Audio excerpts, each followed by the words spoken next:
শুধু দর্শক আসসালামু আলাইকুম, আমন্ত্রণ জানাচ্ছি চ্যানেলের সংলাপ অনুষ্ঠানে।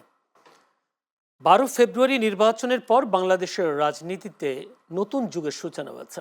শেখ হাসিনার পতনের পর ক্ষমতার মসনদে বিএনপি এবং বিরোধী দলের আসনে জামায়াত, গণভোট, জুলাই সনদ বাস্তবায়ন বিষয়ে দুদলের পাল্টাপাল্টি অভিযোগ তুললেও বর্তমানে রাজনীতিতে তারেক রহমানের ইতিবাচক পদক্ষেপ, অর্থাৎ প্রধানমন্ত্রী তারেক রহমানের ইতিবাচক পদক্ষেপ বেশ আলোচনার জন্ম দিয়েছে। তবে সম্প্রতি সাবেক এক উপদেষ্টার বিস্ফোরক মন্তব্যের কারণে ইলেকশন ইঞ্জিনিয়ারিংয়ের অভিযোগ তুলে রাজপথে নামে জামায়াত। অবশ্য রাজপথের এই আন্দোলন আর বেশি দূর গড়ায়নি। এদিকে এনসিপির মুখ্য সমন্বয়ক নাসিরউদ্দিন পাটোয়ারির বিরুদ্ধে মানহানি মামলা করেন বিএনপির এক নেতা। তার অভিযোগ, নাসিরউদ্দিন পাটোয়ারি মির্জা আব্বাসকে নিয়ে অশালীন বক্তব্য দেন, তার কারণে তার মানহানি হয়েছে। তবে পাল্টা তার এই বিএনপির এই নেতার বিরুদ্ধে শোকজ করেছে বিএনপির পক্ষ থেকে কেন তার মামলা করা হলো। এদিকে আবার ইনকিলাব মঞ্চের আহ্বায়ক শরীফ ওসমান হাদী হত্যার মূল দুই আসামি কে অর্থাৎ ভারতে গ্রেফতার করেছে। তারা হচ্ছেন ফয়সাল করিম মাসুদ এবং আলমগীর। এই আসামিদের দেশে ফিরিয়ে আনতে কূটনীতিক তৎপরতা চালাচ্ছে বলেছেন নতুন আইজিপি আলী হোসেন ফকি, সে হাতে স্বরাষ্ট্রমন্ত্রী সালাউদ্দিন আহমেদও। আবার এই ইনকিলাব মঞ্চের পক্ষ থেকে বলা হয়েছে হত্যাকাণ্ডের অর্থাৎ হাদী হত্যাকাণ্ডের প্রধান আসামি গ্রেফতার হলেও মূল পরিকল্পনাকারী ও সহায়তাকারী গ্রেফতার হয়নি। হাদী হত্যার বিচার নিয়ে বর্তমান প্রশাসনের প্রতি আস্থা নেই তাদের। এই বিষয়ে জাতিসংঘের মাধ্যমে পৃথক তদন্তেরও দাবি জানায় সংগঠনটি। সব মিলিয়ে কোন পথে আসলে বাংলাদেশের রাজনীতি? এর মধ্যে আবার 12ই মার্চ বসতে যাচ্ছে জাতীয় সংসদ, অর্থাৎ নতুন সরকারের জাতীয় সংসদের প্রথম অধিবেশন। সব মিলিয়ে আগামীর রাজনীতি অর্থাৎ বাংলাদেশে আগামীর রাজনীতি কি হতে পারে, কি হবে, সে বিষয় নিয়ে আলোচনা করবো আজ। তাই আমরা আলোচনার বিষয় নির্ধারণ করেছি বাংলাদেশে আগামীর রাজনীতি। আলোচনা করবো সমসাময়িক বিষয় নিয়েও আলোচনা করবার জন্য স্টুডিওতে উপস্থিত আছেন। আমার ডানে আছেন শরীফুজ্জামান শরীফ, সাবেক সভাপতি বাংলাদেশ ছাত্র ইউনিয়ন। শরীফুজ্জামান শরীফ, আপনাকে অসংখ্য ধন্যবাদ। আছেন ডক্টর শিব্বির আহমদ, উন্নয়ন অর্থনীতিবিদ ও রাজনৈতিক বিশ্লেষক। ডক্টর শিব্বির আহমদ, আপনাকে অসংখ্য ধন্যবাদ সময় দেওয়ার জন্য। দর্শক, পুরো অনুষ্ঠান জুড়ে আপনাদের সাথে আছে আমি জয়নুল আবেদিন। বলছিলাম বাংলাদেশে আগামী রাজনীতি, আমরা দেখছি রাজনীতির বেশ হালচাল হচ্ছে। কোন পথে যাচ্ছে আমাদের দেশের রাজনীতি, সে বিষয় নিয়ে আলোচনা একটু করতে চাই, একটু যেতে চাই প্রথমে শরীফুজ্জামান শরীফের কাছে। শরীফুজ্জামান শরীফ, আপনি নিজেও জানেন কালকে নাসিরউদ্দিন পাটোয়ারির বিরুদ্ধে একটি বিএনপির এক নেতা মামলা করেছেন যে অশালীন বক্তব্য দেওয়া হয় মির্জা আব্বাসের বিরুদ্ধে। প্রতিনিয়ত অশালীন বক্তব্যের কারণে তার মানহানি হয়েছে এমন বিষয়টা। আর সেই মামলার কারণে আবার বিএনপির পক্ষ থেকে তাকে শোকজও করা হয়। কিন্তু মামলার পরে আবার নাসিরউদ্দিন পাটোয়ারি আবারও অশালীন একটা বক্তব্য দিয়ে বসে আছেন। এই যে অশালীন বক্তব্য, আগামী দিনগুলোতে আগামী রাজনীতির যে সহনশীলতার একটা বিষয় রয়েছে, সেই সহনশীলতা কেমন দেখছেন? ধন্যবাদ আপনাকে, ধন্যবাদ দর্শক শ্রোতা, আমার সাথের আলোচককে শুভেচ্ছা। আমরা যে কথাগুলো বলবো তার বড় একটা অংশ বলে ফেলেছেন। বাংলাদেশের রাজনীতিতে যতগুলো নেতিবাচক দিক আছে তার একটা হচ্ছে সহনশীলতার অভাব। রাজনীতিবিদদের মধ্যে যে ধরনের আদর্শিক ভিন্নতার পর ব্যক্তিগত সম্পর্ক অথবা পরস্পরের প্রতি শ্রদ্ধার যে ঘাটতিটা ছিল, আমাদের প্রত্যাশা ছিল যে গণ অভ্যুত্থানের ভেতর থেকে সেই জায়গাটায় কোনো জায়গায় আমরা হয়তো উতরে যেতে পারবো।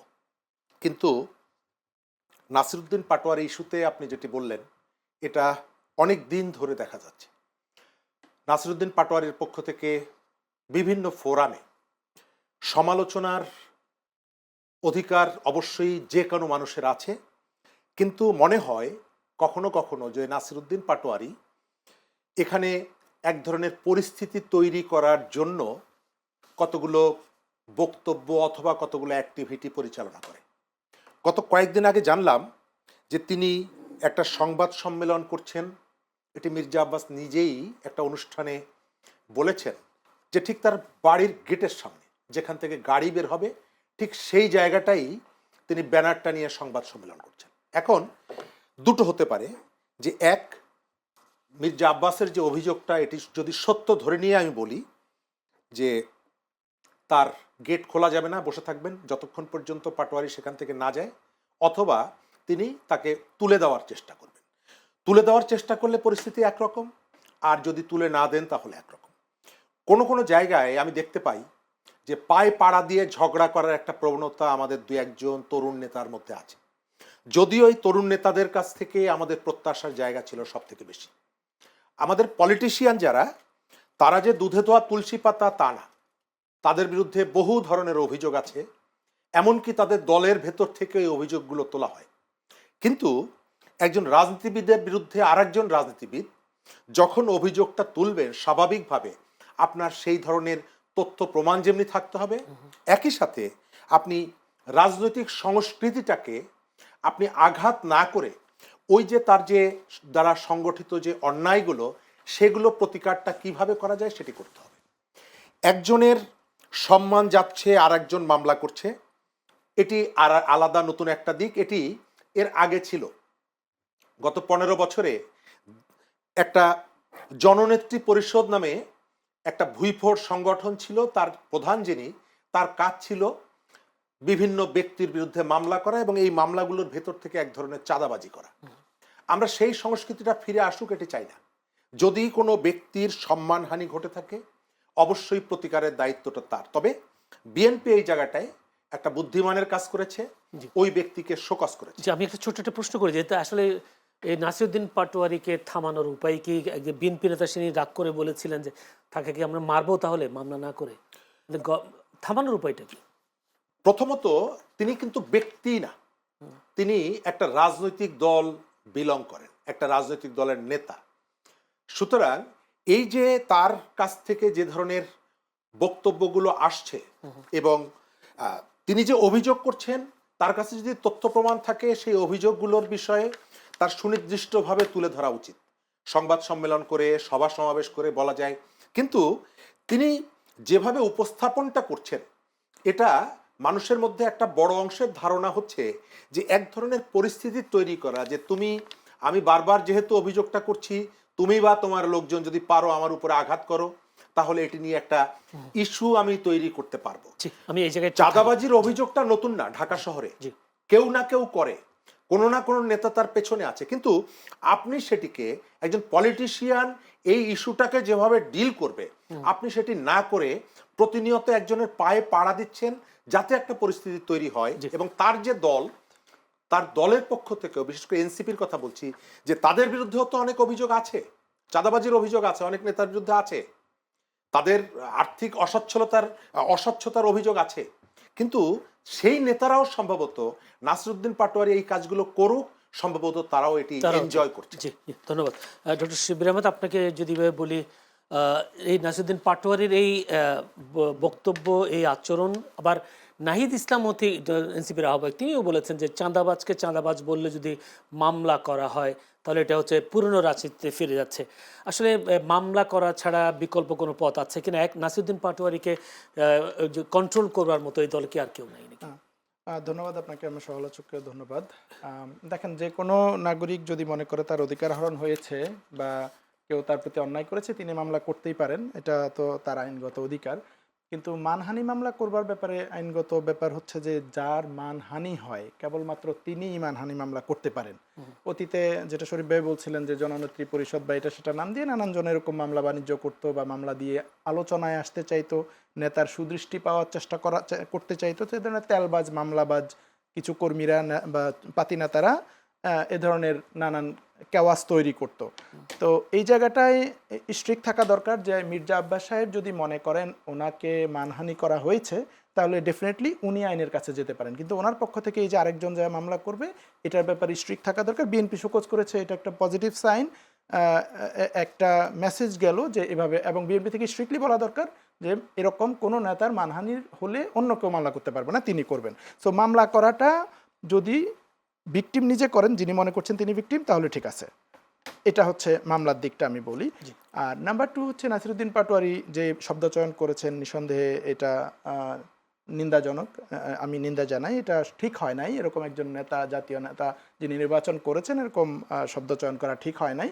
এটা যদি কোনো ছোটোখাটো পাতি নেতারা করতো, ছেলেপেলেরা মিছিলে স্লোগানে করেছে, তাও এক কথা আছে, এরকম নেতাদের এটা করা উচিত না। কিন্তু এই যে গালাগালির কালচারটা, এটা আসলে আসলো কোথা থেকে আমাদের এখানে? যেই কথাটা উনি বলেছেন, এই কথাটা আসলে আমরা ওই যে রোড সেফটি মুভমেন্টের সময় দেখেছিলাম যে বাচ্চারা পুলিশের গাড়িতে এগুলো লিখেছিল। তো এই কালচারটা এসেছে আসলে ফেসিবাদী সময়ে, যখন আমরা কোনো ধরনের আমার বাক স্বাধীনতা ছিল না, কথা বলতে পারতো না মানুষ, কথা বললে ধরে নিয়ে যেত, এ ধরনের নানা নিপীড়নের মধ্যে ছিল। ইভেন সংসদেও সরাসরি প্রাইম মিনিস্টার বিরোধী দলীয় নেতাকে উদ্দেশ্য করে এ ধরনের নানা নোংরা কথা বলতো। তার কেন লিভার প্রবলেম হয়েছে রে, কী খেলে লিভার প্রবলেম হয়, কোথায় রাতের বেলায় হোটেলে ছিল, নানান ফালতু কথাবার্তা সংসদ থেকে তার মানে বলা আমরা হতো। উঁচু লেভেল থেকে এই- বক্তব্য শুনে এসেছি। তো ওখান থেকে ওই ফেসিবাদী আমলেই যখন নিপীড়ন নিষ্পেষণের মধ্যে ছিল, তখন এই কালচারগুলো শুরু হয়েছে। মানুষ তখন প্রতিবাদের ভাষা হিসেবে গালাগালিকে ব্যবহার করেছে, এবং জুলাইয়ের আন্দোলনের সময় আমরা অনেক গালাগালি দেখেছি। যদিও এগুলো কাম্য না, কিন্তু এই পরিস্থিতির মধ্য দিয়ে এই জিনিসগুলো তৈরি হয়েছে। এখন কথা হচ্ছে আমরা তো সেই পরিবেশের মধ্যে আর নাই। সো আমাদের এই কালচার থেকে বেরোয় আসা দরকার। আমরা যদি এই জিনিসটাকে ইন্টারনালাইজ করে ফেলি যে একবার শুরু হয়েছে প্রতিবাদ করতে গিয়ে, এখন জানি জিনিসটা ঠিক না, এখন আবার কি এটাকে আমি যদি নর্মাল ভাষা বানায় ফেলি, তাহলে তো আমার পরের প্রজন্ম এগুলো শিখবে। তো আমি মনে করি এটা নাসিরুদ্দিন বের হয়ে আসা পাটোয়ারকে উচিত না। তবে যেটা বলছিলেন যে বিএনপি নেতারা মামলা না করে কি হামলা করবে কিনা, না এটা উচিত না। যদি কারো কোনো কথায় কেউ সংক্ষুব্ধ হয়, সংশ্লিষ্ট ব্যক্তি মামলা করতে পারেন। আরেকটা হচ্ছে যে কোনো ধরনের কথা বা কথার প্রতিবাদ কথা দিয়েই হওয়া উচিত। এগুলা নিয়ে হামলা মামলার তো প্রশ্নই আসে না। আর মামলা করতে গেলে এরকম ওই যে আরেকজন থার্ড পার্টিকেও মামলা করে আওয়াজ তৈরি করা, এটাও ঠিক না। সেক্ষেত্রে রাজনীতির যে আমরা দেখছি, যদি বলি তারেক রহমানের যে ইতিবাচক কিছু পদক্ষেপ, এই পদক্ষেপ করার কারণে রাজনীতির যে একটা সহনশীলতা তৈরি হচ্ছে, এখানে কোনো ঘাটতি হচ্ছে কিনা? না, এইসব আমি বক্তব্যের আমি কারণে। আমি মনে করি না এটা খুব সিভিয়ার লেভেলের কিছু হবে। ধরেন দেখেন, একটা দলে 50 জন নেতা থাকে, এর মধ্যে একজন দুইজন যদি কেউ মনে করে যে উনি লাইন ক্রস করছেন অথবা সহনশীল বক্তৃতা দিচ্ছেন না, আমি এটাকে খুব মেজর ইস্যু মনে করি না।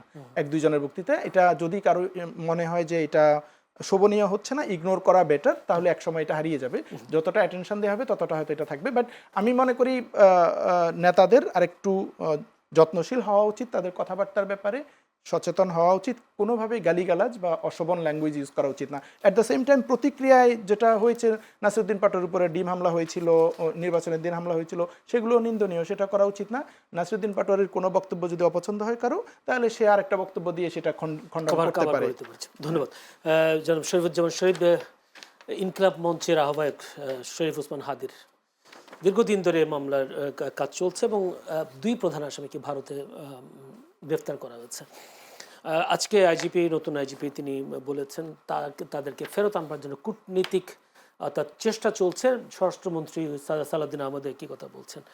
আপনার কি মনে হয় আসলে তারা এই দুইজন কি হিসেবে ধরা পড়েছে? সেখানে কি আসলে শরীফ ওসমান হাদির হত্যার আসামি হিসেবে ধরা পড়েছে, নাকি আসলে তারা সীমান্ত অতিক্রম অবৈধভাবে করার জন্য সেই কারণে গ্রেফতার হয়েছে? সেটা কি আপনার কাছে কত তথ্য আছে, বা তাদেরকে ফেরত আনা সম্ভব কত? ধন্যবাদ। প্রথম প্রশ্নটা হচ্ছে, প্রশ্নের উত্তর হলো আমরা যে কোনো মূল্যে ওসমান হাদি হত্যার বিচার চাই। একই সাথে এই হত্যাকে কেন্দ্র করে অনেক রহস্যজনক ঘটনার আমাদের সমাজে ঘটেছে, রাজনীতিতে ঘটেছে, রাজনীতির বাইরে ঘটেছে। ওসমান হাদির হত্যাকাণ্ডকে ব্যবহার করে এটাকে পুঁজি করেও এক ধরনের রাজনৈতিক তৎপরতা এখানে হয়েছে, মানুষকে উত্তেজনা তৈরি করার চেষ্টা হয়েছে, এটিকে পুঁজি করে এক ধরনের হাদি বিজনেসও এখানে চালু হয়েছে। ওসমান হাদি হত্যাকাণ্ডের কারণে কয়েকটা যদি উদাহরণ দিতে, হাদি বিজনেস।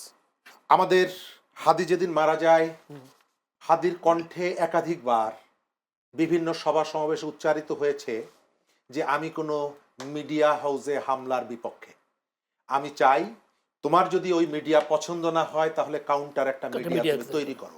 অথচ হাদির হত্যাকাণ্ডকে ভিত্তি করে পুঁজি করে আমাদের এখানে মিডিয়ার উপরে যে সাংস্কৃতিক প্রতিষ্ঠানের উপরে যে ঘটনাগুলো ঘটেছে, সেগুলো হাদির ইমোশনকে ব্যবহার করে তৃতীয় পক্ষ এই খারাপ কাজগুলো করেছে, এই ধরনের ঘটনাগুলো তারা ঘটিয়েছে। সুতরাং ওই যেটা বললাম যে হাদিকে সামনে রেখে অন্যের কাঁধে বন্দুক রেখে এখানে গুলি করার চেষ্টা হয়েছে। হাদির হত্যার যদি বিচার না হয়, সব থেকে বেশি কষ্ট পাবে তার যে নিষ্পাপ যে সন্তানটি আছে। আমরা সবার কথা বাদ দিলাম, কিন্তু ওই নিষ্পাপ সন্তানটির জন্য এই হত্যাকাণ্ডের বিচার অবশ্যই হতে হবে।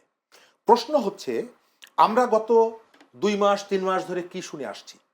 হাদিকে যারা হত্যা করেছে তাদের কেউকে আমরা সেনাবাহিনী তাদেরকে নিরাপদে রাখছে, সোশ্যাল মিডিয়ায় ইনফ্লুয়েন্স যাদের আছে তারা এটি প্রচার করেছে। এখন এসে দেখা যাচ্ছে সেনাবাহিনীর তথ্যের উপরে ভর করে ভিত্তি করে ভারতের আইন শৃঙ্খলা বাহিনী তাকে গ্রেপ্তার করেছে, দুজনকে গ্রেপ্তার করেছে। তার অর্থ হলো এতদিন যেটা বলা হয়েছে এবং খুবই প্রভাবশালীদের পক্ষ থেকে যেটা বলা হয়েছে যে তাদেরকে আমাদের শৃঙ্খলা বাহিনী তাদের যত্ন করে রেখেছে, এটি সত্য না। দ্বিতীয়ত, এই ঘটনাটির সাথে ভারতের সম্পৃক্ততার একটা অভিযোগ কিন্তু আছে। ভিকটিম যারা তাদের পক্ষ থেকেও আছে, অন্যদের পক্ষ থেকেও আছে। স্বাভাবিকভাবে প্রশ্নটা আসে যে যদি তাদের সম্পৃক্ততা থাকে তাহলে এই আসামিকে তারা গ্রেপ্তার কেন করলো কেন? এর ভেতর থেকে দুটো ঘটনা, এক, ওই অভিযোগটি সঠিক না, অথবা এর ভেতর থেকে অন্য কোনো নতুন ডাইমেনশন তৈরি হতে পারে। তবে আমার ধারণা যে যদি তাদের কোনো রকমের সম্পৃক্ততা থাকে, আমি স্পেসিফিক এই হত্যাকাণ্ডটার কথা বলছি, তাহলে অবশ্যই তাদেরকে গ্রেপ্তার করবে না। কেন? আমাদের আগের যে প্রধানমন্ত্রী, তার বিরুদ্ধে এখানে সর্বোচ্চ আদালত যে শাস্তি দিয়েছে, কিন্তু তাকে তো ভারত বেশ আদর যত্ন করে রাখছে। এখান থেকে যারা পালিয়ে গেছেন, যাদের বিরুদ্ধে অজস্র অভিযোগ আছে, তাদেরকেও তারা তো আদর যত্ন করে রেখেছে, তাদেরকে তো ফেরত দিচ্ছে না। তাহলে এই দুইজন খুনিকে, যাদের পেছনে ভারত আছে, এই অভিযোগটি তোলার পর ভারত তাদেরকে গ্রেপ্তার করে কেন আপনাকে ইনফর্ম করছে, কেন ফেরত দেওয়ার প্রস্তুতি নিচ্ছে? নিশ্চয়ই এই প্রশ্নগুলোর উত্তর খোঁজা দরকার। আমি আমাদের ছোট্ট উত্তর জানতে চাইবেন আসলে কেন উনি কেন গ্রেফতার করা আমার হচ্ছে? যেটা ধারণা, ভারত সম্ভবত আমাদের সাথে একটা সম্পর্কটা উন্নয়ন করার চেষ্টা করছে। আপনি গত 2-3 দিনের ভেতরের পরিস্থিতিগুলো যদি দেখেন, ইরান যুদ্ধকে নিয়ে এখানে যে তেলের জ্বালানির পরিস্থিতি উত্তপ্ত হয়েছে, সেখানে দেখলাম যে ভারত যে তেল আমদানি করার অবারিত সুযোগটি পেয়েছে এবং তার তেলের মজুদ যে গড়ে তুলছে, সেখান থেকে সম্ভবত বাংলাদেশকে তেল জ্বালানির ক্ষেত্রে একটা সহযোগিতা করতে চাইছে। দ্বিতীয়ত, ভিসা ইস্যুতে আগের থেকে তারা অনেকটা নমনীয় হয়েছে এবং গত 2 মাস ধরে আমরা দেখতে পাচ্ছি তাদের একাধিক গুরুত্বপূর্ণ প্রভাবশালীরা বাংলাদেশে আসছে, কথাবার্তা বলছে। এর ভেতর থেকে মনে হচ্ছে, এবং গত 2 দিন ধরে আপনি দেখবেন যে বাংলাদেশের অন্যান্য যে পলিটিক্যাল পার্টিগুলো, আমি এনসিপির ইফতার পার্টিতে দেখলাম যে বেশ হাস্যজ্জ্বল ভারতীয় কূটনীতিকরা এনসিপি নেতাদের সাথে কথা বলছেন। আমি দেখলাম যে জামাতের নেতারা ভারতের দূতাবাসের যে ইফতার, সেখানে যাচ্ছেন। অর্থাৎ তারা সম্ভবত আমাদের ভেতরকার যে দূরত্বটা ছিল, সৎ প্রতিবেশী সুলভ আচরণের জায়গা থেকে সেটি ঘুচিয়ে আনার চেষ্টা করছে। যদি করে এটি ইতিবাচক, তবে এটিকে ব্যবহার করে যদি তারা কখনো বাংলাদেশের উপরে আবার খবরদারির চেষ্টা করে, নিশ্চয়ই সেটি বাংলাদেশ স্বাভাবিকভাবে গ্রহণ করবে না। এটাও আপনাদেরকে মনে করিয়ে প্রশ্ন সেটা করতে চাই। ভারত কি একটি, আমরা জানতাম একটি দলের সাথে সম্পর্ক করেছিলেন অতীতের সময়গুলোতে, তারা এখন বলছে যে না, বাংলাদেশের জনগণের সাথেও একটা সম্পর্ক করতে চাই, এটা কি তার নমুনা আমার হতে কাছে পারে? সেটি মনে হচ্ছে যে নির্বাচনের আগেও আপনি খেয়াল করেছেন, বেগম খালেদা জিয়ার মৃত্যুর পর তাদের দেশের তৃতীয় ব্যক্তি হিসাবে যাকে ধরা হয়, পররাষ্ট্রমন্ত্রী, তিনি সারাদিন এসে থেকে গেলেন এখানে। তারপরে শপথ গ্রহণের অনুষ্ঠানে তারা তাদের স্পিকারকে পাঠালেন এবং এর ভেতর থেকে তারা সম্ভবত সম্পর্কটাকে আরো একটু উন্নত করার জন্য, স্বাভাবিক করার জন্য চেষ্টা করছে। স্বীকার করতে হবে যে গত 1.5 বছর একটা অস্বাভাবিক অবস্থা ছিল এবং এই অস্বাভাবিক অবস্থা তৈরি করার জন্য আমাদেরও কতগুলো এখান থেকে গভর্নমেন্টের বাইরে কতগুলো উস্কানি ছিল, আবার তাদের পক্ষ থেকে উস্কানি ছিল, যথেষ্ট উস্কানি। রাজনৈতিক পেরিফেরির বাইরেও প্রশাসনিকভাবেও ভারতের মিডিয়া থেকে শুরু করে অনেকে উস্কানি দিয়েছে। এবং 5 আগস্ট শেখ হাসিনার যে পতন, সেটিকে ভারত তার নিজের পতন হিসাবে দেখেছে। তার যে পলিসি মেকার থেকে শুরু করে পলিটিশিয়ান, মিডিয়া, তারা দেখেছে বাংলাদেশের ক্ষমতার থেকে তারা বিদায় হয়ে গেছে। এই মনোভাবটা যদি এখনো তাদের মধ্যে থাকে, তাহলে পরিস্থিতি আবার চ্যালেঞ্জের মুখে পড়বে। যদি এভাবে বলি, হাদি হত্যার 2 আসামি গ্রেফতার এবং বাংলাদেশের পক্ষ থেকে বলা হচ্ছে কূটনৈতিকভাবে চেষ্টা করা হচ্ছে ফেরত আনার জন্য। এটা যদি হয়, তাহলে ভারত যদি চায়, মনে করেন যে বাংলাদেশের সাথে একটা সম্পর্ক করতে চায়, এই সম্পর্কের রেশ ধরে আপনার কি মনে হয় শেখ হাসিনাকেও ফেরত দেবে? ধন্যবাদ আপনাকে। আমি ওসমান হাদি হত্যার ঘটনাটাকে একটু ভিন্ন পার্সপেক্টিভ থেকে কিছু জিনিস দেখতে চাই। ওসমান হাদি আমাদের ইনসাফের বা আজাদির লড়াইয়ের একজন অগ্রসৈনিক। তিনি পথ দেখিয়েছেন, বলছিলেন যে জান দিব তবু জুলাই দিব না। জুলাইয়ের পরে যখন সবাই বিপথে যাচ্ছে, অনেকেই বিপথে যাচ্ছিল, তখন ওসমান হাদি একমাত্র জুলাইয়ের জান্ডা ধরে দাঁড়িয়েছিল যে আমি জান দিব জুলাই দিব না, এবং শেষ পর্যন্ত জান দিয়ে সেটা প্রমাণও করেছেন। তো ওসমান হাদি আমাদের জুলাইয়ের হিরো, আধিপত্যবাদ বিরোধী লড়াইয়ের হিরো, আইকনিক ফিগার, এবং আমরা তার জানাজা এবং জানাজা পরবর্তী মানুষের যে আবেগ দেখেছি এটা মানুষের হৃদয়ে এসে পৌঁছে গিয়েছিল। তো ওসমান হাদি হত্যার খুনিরা যেদিন খুন হলো সেদিনেই আমরা বিভিন্ন মাধ্যমে জানতে পারতেছি যে তারা পালিয়ে যাচ্ছে, ময়মনসিংহ পর্যন্ত গেল, অতটুক গেল, ততটুক গেল, মাইক্রোবাসে যাচ্ছে, সিএনজিতে যাচ্ছে। এই ইনফরমেশনগুলো আমরা পাচ্ছি দেশের বাইরের একজন সাংবাদিকের কাছ থেকে বা অ্যাক্টিভিস্টের কাছ থেকে, যিনি ওই হত্যাকারীরা কোথা থেকে কোথায় যাচ্ছে, কোথা থেকে কোথায় যাচ্ছে ইচ অ্যান্ড এভরিথিং জানেন। শুধু আমাদের বাংলাদেশের আইন শৃঙ্খলা বাহিনী জানেন না বা গ্রেপ্তার করতে পারেন না, এবং তারপর বলা হলো যে তারা পালিয়ে গেছে। তো ওটা থেকে এক ধরনের আমাদের আইন শৃঙ্খলা বাহিনীও সেরকমই তথ্যের ভিত্তিতে তারপর জানালেন যে হাদি হত্যাকারীরা, খুনিরা দেশে নাই, তারা বাইরে চলে গেল। এবং সেটা থেকে অনেকেই ধারণা করেছে আমরা যে তারা হয়তো ইন্ডিয়াতে গিয়েছে, কিন্তু এই খুনি একবার একটা ভিডিও করে বলেছিল যে আমি দুবাইতে আছি, সামহাও আমি দুবাইতে চলে আসছি। এগুলো নিয়ে নানান প্রশ্ন আছে, আসলে কি তারা দেশেই ছিল নাকি সেখানে ছিল, নানান বিতর্ক হয়েছে। এখন সম্প্রতি যেটা হয়েছে, তাদেরকে গ্রেপ্তার করা হয়েছে সীমান্তর কাছাকাছি বনগা নামে একটা জায়গায়। এখানে দেখেন ঘোষণা এবং গ্রেপ্তার করার পর ঘোষণা দেওয়া হলো ওসমান হাদি হত্যার আসামিদেরকে গ্রেপ্তার করা হলো। অতীতে যেটা হয় যে ইন্ডিয়াতে যদি কোনো বাংলাদেশিদের গ্রেপ্তার করা হয় সাধারণত হচ্ছে অবৈধ অনুপ্রবেশের দায়ে গ্রেপ্তার করা হয়। আমাদের বর্তমান যে স্বরাষ্ট্রমন্ত্রী, ওনাকে যখন সে সময় তুলে নিয়ে যাওয়া হলো বা সামহাউ ওনাকে ইন্ডিয়াতে গ্রেপ্তার করা হলো, শিলংয়ে গ্রেপ্তার করা হলো, এবং তখনও গ্রেপ্তার দেখানো হয়েছে যে অবৈধ অনুপ্রবেশের দায়ে একজন বাংলাদেশিকে গ্রেপ্তার করা হয়েছে, যদি উনি পরিচয় দিয়েছিল আমি সাবেক বাংলাদেশের মন্ত্রী ছিলাম। এবারের ক্ষেত্রে এটা ব্যতিক্রম যে গ্রেপ্তার করেই ঘোষণা হলো যে হাদি হত্যার আসামিদেরকে গ্রেপ্তার করা হলো। হাদি হত্যার মামলা তো ইন্ডিয়াতে না, মামলাটা বাংলাদেশে, এবং এমনও না যে মামলার রায় হয়ে গেছে এবং সেটা ইন্টারপোলের মাধ্যমে আমরা তাদের গ্রেপ্তার করতে চাচ্ছি।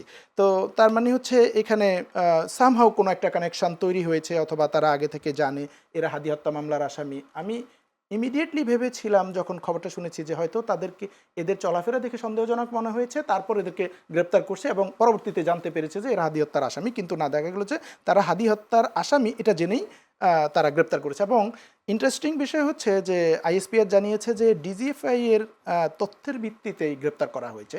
তার মানে ডিজিএফআই জানতো এরা কোথায় আছে, সেই তথ্য তাদেরকে দেওয়া হয়েছে এবং গ্রেপ্তার করেছে, এবং সীমান্তের একদম কাছাকাছি জায়গায় বলা হচ্ছে যে তারা বাংলাদেশে ইন করতে চাচ্ছিল।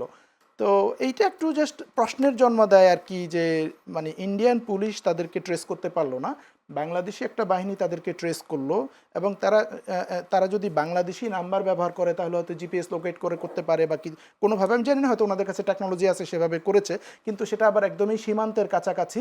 এখন কেউ চাইলে প্রশ্ন করতে পারে যে এরা কি সীমান্তের এপার থেকে গেল নাকি ওপার থেকেই সীমান্তের কাছাকাছি আসলো, এই প্রশ্নটা আসলে এখানে থাকে। অথবা খুনিরা যে বাইরে গেল তারা কিভাবে গেল, সে সময় কিন্তু আমরা এই প্রশ্ন করেছি যে সীমান্ত দিয়ে তারা কিভাবে পার হয়ে গেল। এনিওয়ে, এখন যেভাবেই হোক তারা এপার থেকে ওপারে গিয়ে গ্রেপ্তার হোক এখন, অথবা ওপার থেকে এপারে আসার সময় গ্রেপ্তার হোক, যেভাবেই হোক, আমাদের ডিজিএফআইয়ের তথ্যের ভিত্তিতে হোক আর ওদের পুলিশ করুক, গ্রেপ্তার হয়েছে, এটা হলো বড় কথা।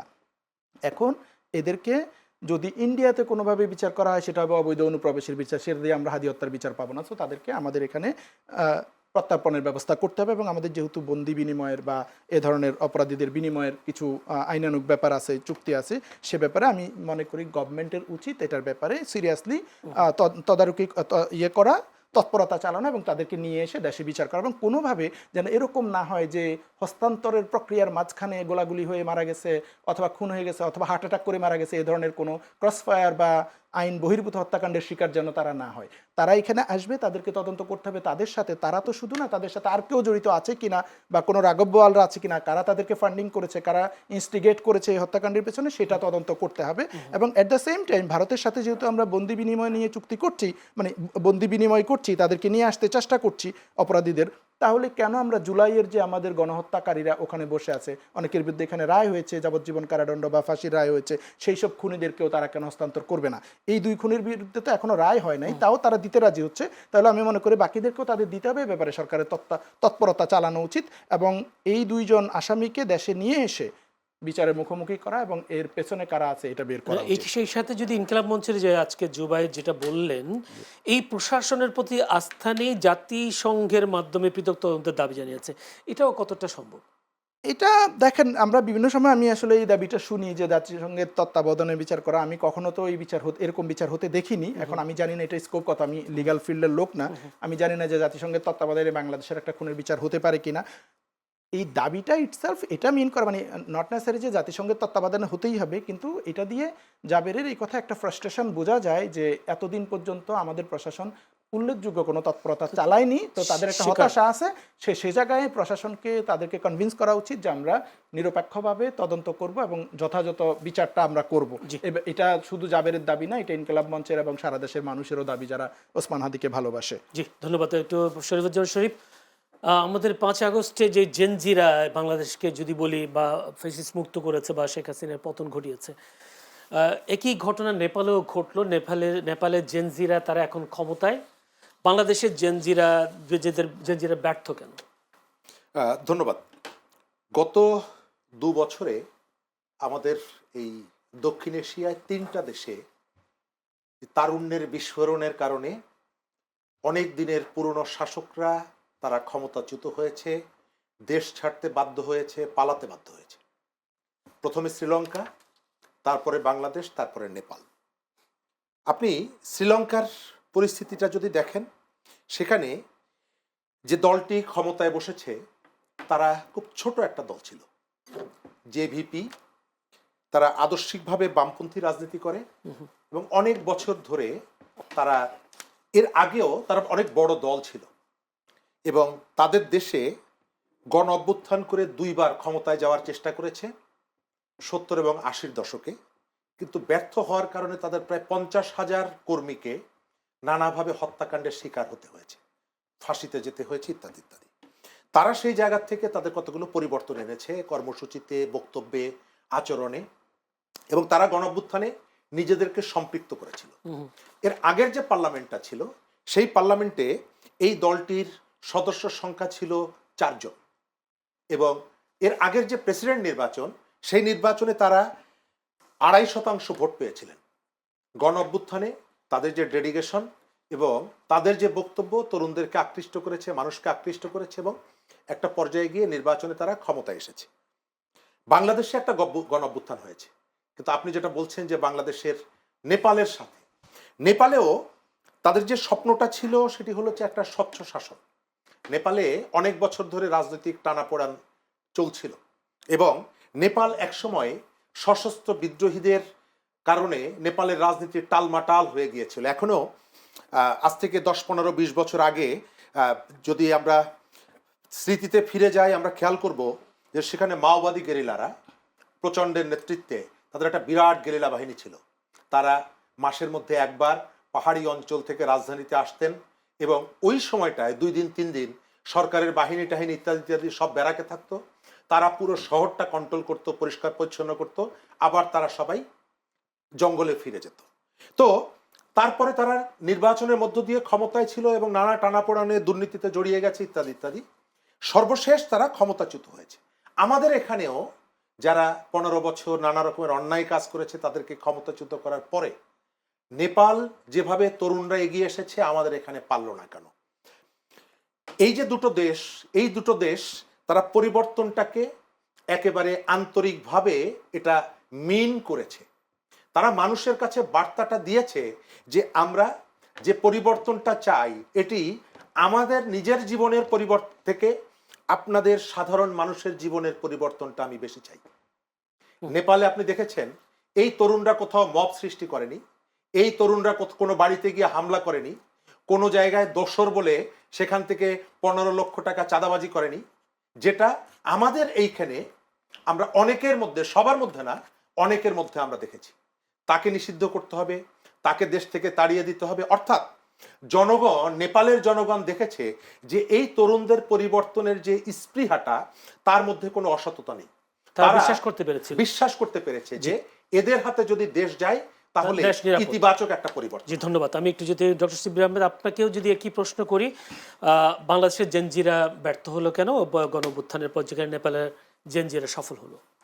জি, আমি নেপালে যারা সফল হয়েছে এদেরকে আমি জেনজি বলতে চাই না। নেপাল, শ্রীলঙ্কা, শরীফ ভাই যেটা বলছেন, নেপাল, শ্রীলঙ্কা, বাংলাদেশে জেনজিদের মুভমেন্টের মাধ্যমে, গণ অভ্যুত্থানের মাধ্যমে সরকার পরিবর্তন হয়েছে এবং পরবর্তীতে তারা নানান রাজনীতিতে জড়িয়েছে বা নির্বাচনে সাধারণ নির্বাচন হয়েছে, সেখানে নেপালে রিসেন্টলি যিনি বালেন শাহের যাদের নেতৃত্বে গণ অভ্যুত্থান হয়েছে তারা ক্ষমতায় এসেছে। তো নেপালে যারা ক্ষমতায় এসেছে এদেরকে আমি জেনজিরা ক্ষমতায় এসেছে এটা বলতে চাই না, এটা কারণ নেপালে বালেন শাহ সমর্থিত দল, এটা তো বলা যায়। সেটা বলতে পারেন।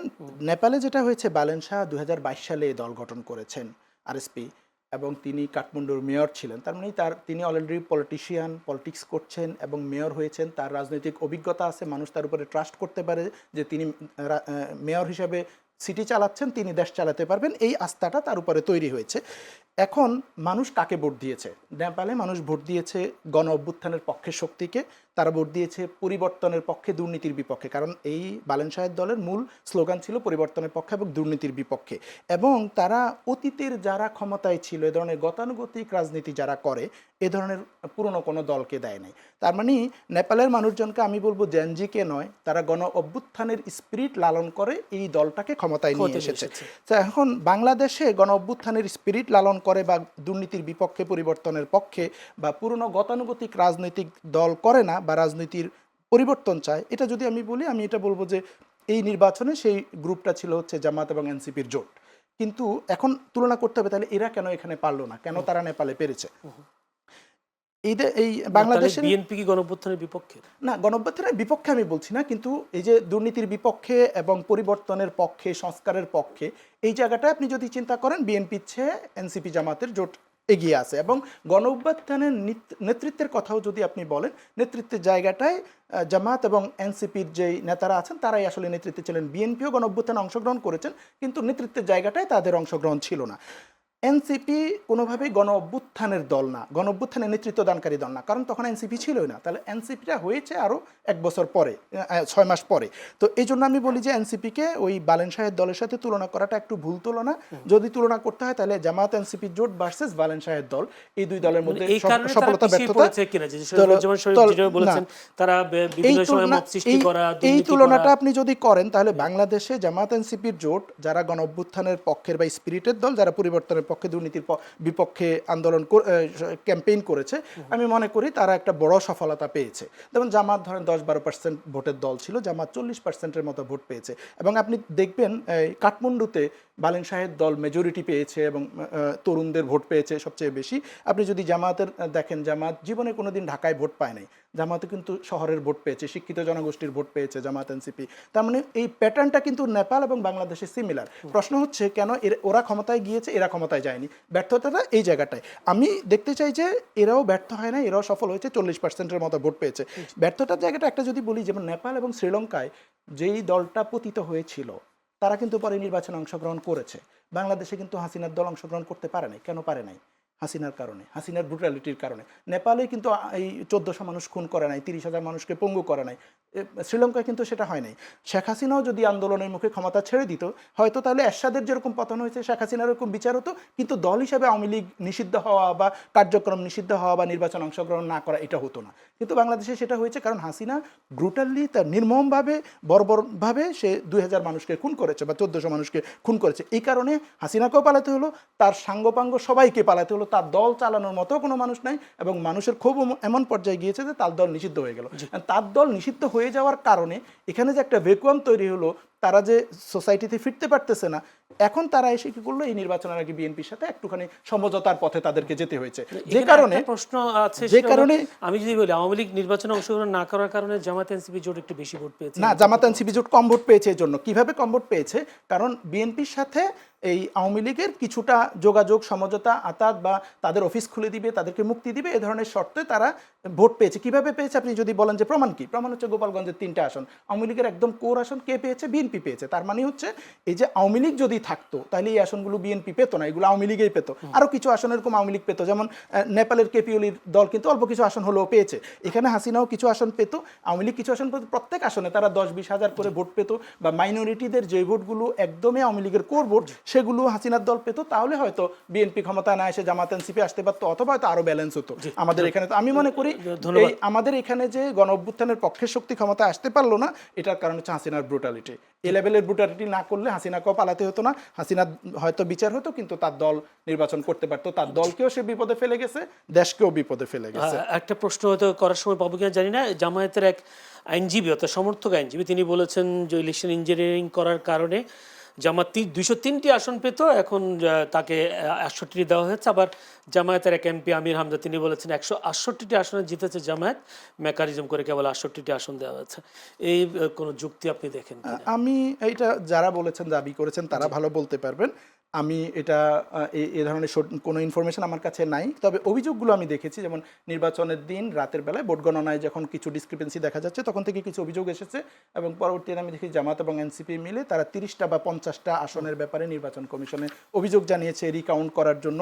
তো এইটুক ঠিক আছে, এটা ঠিক আছে যে যেই আসনগুলোতে তারা মনে করছে যে এখানে ভুল গণনা হয়েছে বা কোনোভাবে ইঞ্জিনিয়ারিং করে তাদেরকে হারিয়ে দেওয়া হচ্ছে, কারণ নির্বাচন পর্যন্ত কিন্তু সবাই নির্বাচনকে ভালো বলেছে, এবং নির্বাচনের দিন গণনার সময় এই তুলনা ডিসক্রিপেন্সিগুলো আসছে এবং অভিযোগগুলো আসছে। তো আমি মনে করি অভিযোগ থাকলে অভিযোগ নির্বাচন কমিশনে জানাতে পারেন, সেগুলো নিয়ে আলাপ হতে পারে। কিন্তু আমি এই টুকটাক বিতর্কের বাইরেও আমি দেখছি যে বাংলাদেশের গণতান্ত্রিক যে পরিবেশ সেটা কিন্তু খুব ভালো। কারণ প্রধানমন্ত্রী, বিরোধী দলীয় নেতা নির্বাচনের দিন রাতেই বলছেন আমরা ছোটোখাটো জিনিস নিয়ে পড়ে থাকবো না, মেজর কিছু হলে অভিযোগ জানাবো। প্রধানমন্ত্রী বিরোধী দলের নেতাদের বাসায় গিয়েছেন, বিরোধী দলের ইফতার প্রোগ্রামে প্রধানমন্ত্রীকে ইনভাইট করেছেন, তিনি গিয়েছেন, সেখানেও বিরোধী দলের নেতা বলেছেন যে আমরা একটা কনস্ট্রাকটিভ বিরোধী দল হব, গতানুগতিক বিরোধী দল হব না। এবং তারা যে অতীতে যে নির্বাচন বর্জন করার, হরতাল করা, মুখ দেখাদেখি না করা, সেরকম পরিবেশ নাই। তারা কথা বলছেন, যোগাযোগ করছেন, আলাপ আলোচনা করছেন। আমি এটাকে পজিটিভ পরিবর্তন হিসেবে দেখতে চাই। সময় খুবই কম। 7 মার্চে শেখ মুজিবুর রহমানের ভাষণকে কেন্দ্র করে ঢাকা বিশ্ববিদ্যালয়ে একটি ঘটনা ঘটলো। জনাব শরীফুজ্জামান শরীফ, কি বলবেন এটি, যদি পরে আবার? ধন্যবাদ। প্রথমত বাংলাদেশের মুক্তির যে লড়াই, হাজার বছরের লড়াই, এই লড়াইয়ে অনেক ঘটনা ঘটেছে এবং যতগুলো ঘটনা তাৎপর্যপূর্ণ এবং মানুষকে উদ্বুদ্ধ করেছে তার একটি ঘটনা হচ্ছে 7ই মার্চের ভাষণ। 7ই মার্চের ভাষণ বাংলাদেশের স্বাধীনতা, বাংলাদেশের মুক্তির সাথে ওতপ্রোতভাবে জড়িত। বাংলাদেশের 7ই মার্চের ভাষণ প্রচার করা এটা অবৈধ নয়, নিষিদ্ধও নয়। আপনার মনে থাকার কথা, জুলাই অভ্যুত্থানের সময় বঙ্গবন্ধুর একটি বক্তৃতার ক্লিপ আমাদের সোশ্যাল মিডিয়ায় আমরা ব্যবহার করেছি, রিয়েলিটি মাইনা নাও। অর্থাৎ তখন আমি তাকে ব্যবহার করেছি এবং আবার কখনো কখনো তাকে ফ্যাসিস্ট নাম দিয়ে তাকে বৃত্তবন্দি, বাক্সবন্দি করার চেষ্টা করেছি। যদি 7ই মার্চের ভাষণ প্রচার করা অবৈধ হয়, বেআইনি হয়, অবশ্যই সরকার তার বিরুদ্ধে ব্যবস্থা নিতে পারে। কিন্তু আপনি বেআইনি ঘোষণা না করে কাউকে যদি আপনি এটি প্রচার করার জন্য গ্রেপ্তার করেন, এটাও এক ধরনের ক্ষুদ্র ফ্যাসিবাদ এবং ফ্যাসিবাদের যাত্রার পথে এক ধাপ এগিয়ে যাওয়া। আমরা সরকারের কাছে, সংশ্লিষ্ট সবার কাছে অনুরোধ করব, আইন বিরোধী কেউ কোনো কাজ যদি করে, সেটি যে দলেরই হোক না কেন, আইনি পদ্ধতিতে তার প্রতিকার করেন। কিন্তু গায়ের শক্তি দিয়ে, মব দিয়ে যদি পরিস্থিতি অথবা রাজনীতিকে নিয়ন্ত্রণ করার চেষ্টা করে কেউ, তাহলে পরিস্থিতি কি হয়, এটি শেখ হাসিনা তার উদাহরণ। আমরা ওই পথে যেন না। ধন্যবাদ। আমি ডক্টর শিবির আহমেদ, আপনি কিছু বলতে চান আসলে 7ই মার্চের ভাষণ কি নিষিদ্ধ কিনা? না, 7ই মার্চের ভাষণ নিষিদ্ধ কি নিষিদ্ধ না সেটা আসলে প্রশ্ন না। বড় প্রশ্নটা হচ্ছে এখানে যে প্রথম কথা হচ্ছে ছাত্রলীগের কার্যক্রম নিষিদ্ধ। ছাত্রলীগ একটা নিষিদ্ধ ছাত্র সংগঠন। সো ক্যাম্পাসে কোনো ছাত্ররা ছাত্রলীগের আদর্শের সাথে যায় বা ছাত্রলীগকে প্রতিনিধিত্ব করে এই ধরনের কার্যক্রম করতে পারে না, এটা আইনগতভাবে নিষিদ্ধ। এবং আওয়ামী লীগেরও কার্যক্রম নিষিদ্ধ। আপনি এই নির্বাচনের পরে কিছু জায়গায় দেখেছেন যে আওয়ামী লীগের অফিস খোলা হচ্ছে এবং তারা খুব ঘোষণা দিয়ে অফিস খুলছে, কোনো কোনো জায়গায় আনন্দ উল্লাস করছে যে তারা কার্যক্রম করবে। এ ধরনের কার্যক্রমগুলো কিন্তু আইনের লঙ্ঘন, কারণ তাদের কার্যক্রম নিষিদ্ধ। পরবর্তীতে যদি কখনো কার্যক্রম ওপেন হয়, করবে। তো এই যে শেখ মুজিবের ভাষণ চালানো, এইটা যদি আওয়ামী লীগের কার্যক্রমের অংশ হয় বা ছাত্রলীগকে প্রতিনিধিত্ব করে, অতীতে ছাত্রলীগের সাথে সম্পর্কিত ছিল এমন মানুষরা এবং ছাত্রলীগের সমর্থন ও সহযোগিতায় করে থাকে, তাহলে এটা আইনের ব্যত্যয় হয়। এটা তারা করতে পারে না, কারণ ছাত্রলীগ একটা নিষিদ্ধ সংগঠন, যতদিন না তারা ওই নিষিদ্ধতা কাটিয়ে উঠতে পারছে। তো সেই জায়গা থেকে আমি মনে করি এটা করতে পারে না। এরপরে বাকি বিষয় হচ্ছে যে এখন আমার যে বিদ্যমান আইন, সেই আইনে কেউ এটা বাজাতে পারে কিনা। কিছু জিনিস রাজনৈতিক আর কিছু জিনিস হচ্ছে আইনের ব্যাপার। আইনের ব্যাপার যদি হয়, যদি এটা মামলার কোনো মেরিট না থাকে, তাহলে তারা জামিন পেয়ে যাবে, আমি মনে করি সেটা হবে। তবে ডেফিনেটলি যদি কেউ ছাত্রলীগ এর মতো একটা নিষিদ্ধ সংগঠনকে বা সন্ত্রাসী সংগঠনকে ক্যাম্পাসে পুনর্বাসন করার চেষ্টা করে কোনোভাবে, কোনো কার্যক্রমের মধ্য দিয়ে ছাত্রলীগ যেগুলো করতো সেটাই করার চেষ্টা করে, সেটা হলে আমি মনে করি ছাত্রদের প্রতিরোধকে আমি সমর্থন করি। কিন্তু কোনোভাবে কোনো নিরীহ মানুষকে শুধুমাত্র শেখ মুজিবকে সমর্থন করেও যদি কেউ কথা বলে সেটার জন্য তা আওয়ামী লীগের সমর্থক কিন্তু কোনো অপরাধের সাথে জড়িত না, এরকম মানুষকে হয়রানি করার পক্ষে আমি না, ক্যাম্পাসে হোক ক্যাম্পাসের বাইরে হোক। কিন্তু যদি কোনোভাবে সেটা নিষিদ্ধ ছাত্রলীগের রাজনীতি, কারণ ছাত্রলীগের ট্রমা এখনও মানুষের কাটেনি, বিশেষ করে ক্যাম্পাসে যেভাবে টর্চার করেছে রাতের পর রাত, দিনের পর দিন, আবরার ফাহাদের হত্যাকাণ্ড হয়েছে, এ ধরনের নানান হত্যাকাণ্ড ক্যাম্পাসগুলোতে ঘটেছে।